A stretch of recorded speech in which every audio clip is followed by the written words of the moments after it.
हमारे बीच में। और आइए अब बात करते हैं कुंभ के सीमित समय को लेकर सीएम क्या कह रहे हैं वो आपको बताते हैं। 1 अप्रैल से 28 अप्रैल तक कुंभ के लिए नोटिफिकेशन जारी किया गया है। कुंभ के सीमित समय पर साधु संतों की नाराजगी पर बोले मुख्यमंत्री, साधु संतों से बातचीत के बाद ही फैसला लिया गया है। जो एसओपी जारी हुई थी और न्यायालय ने भी जो बातें कही हैं, उनके आलोक में एक विषय ये भी था कि कुंभ को सीमित करना चाहिए, कर्टेल करना चाहिए।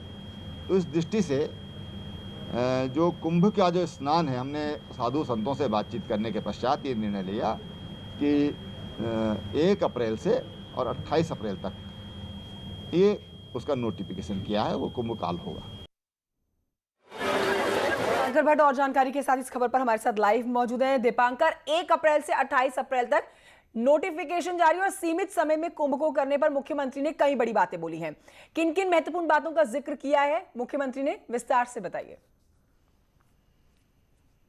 बिल्कुल कंचन, मुख्यमंत्री से पूछा गया था कि कुंभ की जो ड्यूरेशन रहेगी वो क्या रहेगी, तो उनका कहना था कि 1 अप्रैल से 28 अप्रैल तक इस बार कुंभ का नोटिफिकेशन होगा, यानी 28 दिन का, जिसमें 3 बड़े शाही स्नान आएंगे, 12 अप्रैल, 14 अप्रैल और 27 अप्रैल। और इन 3 बड़े स्नानों के बीच में कुंभ का समापन होगा। हालांकि अभी जो 27 फरवरी का स्नान होना है माघ पूर्णिमा का, और 11 मार्च का जो स्नान होना है शिवरात्रि का, उनके लिए मुख्य सचिव कह चुके हैं कि अलग से एसओपी जारी होगी। लेकिन जिस तरीके से नैनीताल हाईकोर्ट या फिर सेंट्रल गवर्नमेंट ने ये कहा था कि आपको कोरोना को देखते हुए वहां पर भीड़ को कंट्रोल करना है, तो उस पूरे विषय को देखते हुए और साधु संतों से बातचीत के बाद यह फैसला लिया गया है कि अब कुंभ 1 अप्रैल से लेकर 28 अप्रैल तक होगा। 28 दिन के लिए वहां पर पूरी व्यवस्थाएं की जाएंगी। इस दौरान चाहे आरटीपीसीआर रिपोर्ट्स की बात हो या वहां पर फोर्स की तैनाती हो, लोगों के आने जाने की बात हो, घाटों पर तैयारी की बात हो, इस सब को अब तैयार किया जाएगा। और 28 फरवरी से पहले अखाड़ा परिषद और सरकार के बीच एक बैठक होगी, जो सरकारी प्रवक्ता मदन कौशिक का कहना है, और उसमें एक फाइनल लेआउट तैयार हो जाएगा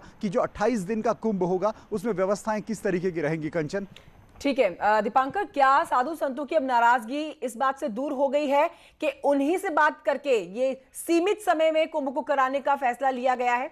अब कोई नाराजगी नहीं है साधु संतों की?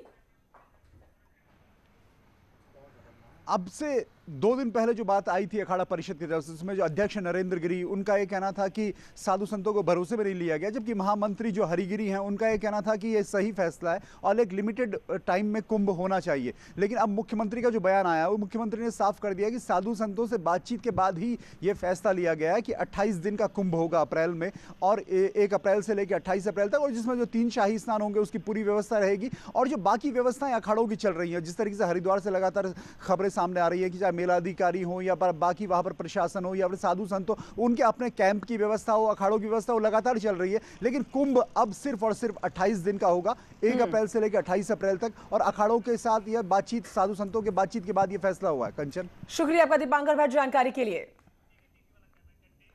और अब